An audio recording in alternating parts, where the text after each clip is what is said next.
नमस्कार दोस्तों। भगवान और किसान। दोस्तों, कहानी बहुत छोटी है लेकिन बहुत ही मोटिवेशनल है।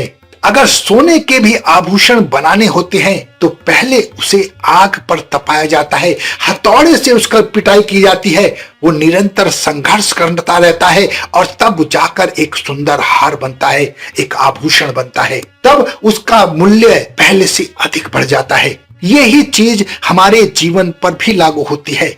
हम जितना संघर्ष की आग में तपेंगे, हमारा जीवन उतना ही मूल्यवान बनेगा। कहानी बहुत अच्छी है।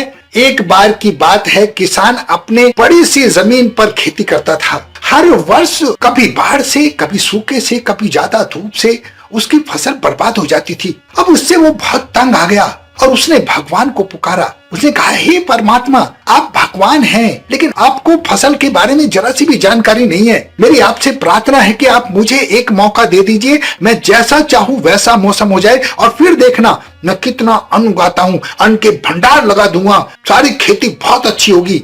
भगवान मुस्कुराए, बोले, ठीक है, तुम जैसा चाहो वैसा ही होगा, मौसम तुम्हारे अनुरूप होगा, अब मैं जरा सा भी दखल नहीं दूंगा, जाओ तुम खेती करो। किसान बड़ा खुश हुआ।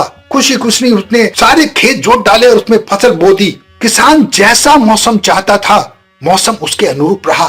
जैसी धूप चाहता था वैसी उसके अनुरूप रही। जैसा पानी चाहता था वैसा उसके अनुरूप रहा। पानी तूफान को आने का मौका भी नहीं मिला। समय बीत गया और फसल निरंतर बढ़ने लगी। किसान की खुशी भी दिनों दिन बढ़ती जा रही थी क्योंकि फसल बहुत अच्छी हुई थी। एक समय आया जब फसल पकी हुई दिखाई देने लगी। किसान खुशी खुशी महसूस कर रहा था कि आज तक ऐसी खेती नहीं हुई है। जब किसान खुशी खुशी अपनी फसल को काटने के लिए खेत पर गया तो अपना माथा पकड़कर बैठ गया। उसने देखा गेहूं की बालियों के अंदर गेहूं तो है ही नहीं, बालियों में एक भी दाना नहीं है, बालियां खाली हैं। उसने कहा, हे प्रभु, ये क्या हो गया? तब भगवान ने जवाब दिया, ये तो होना ही था। तुम अपने अनुसार मौसम चाहते थे, इन गेहूं की बालियों को संघर्ष नहीं करने दिया। अगर तुम इन्हें संघर्ष का मौका देते तो ये खाली ना होती। कभी आंधी आती, कभी बारिश आती, कभी तेज धूप आती तो इन्हें अपने तप से, अपने बल से खड़ा होना पड़ता। इनमें जितनी शक्तियां थी वे अपने आप को बचाने में लगा देती, अपने जीवन को बचाने में उन शक्तियों को झोंक देती।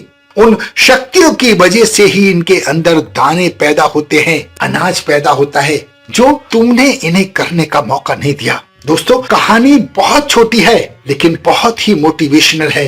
अगर सोने के भी आभूषण बनाने होते हैं तो पहले उसे आग पर तपाया जाता है, हथौड़े से उसका पिटाई की जाती है, वो निरंतर संघर्ष करता रहता है और तब जाकर एक सुंदर हार बनता है, एक आभूषण बनता है। तब उसका मूल्य पहले से अधिक बढ़ जाता है। यही चीज हमारे जीवन पर भी लागू होती है। हम जितना संघर्ष की आग में तपेंगे, हमारा जीवन उतना ही मूल्यवान बनेगा। कहानी बहुत अच्छी है। अपने जीवन में इसको ढालने की कोशिश कीजिए। अपना बहुत ध्यान रखें। हंसते रहें, मुस्कुराते रहें, खुश रहें। धन्यवाद।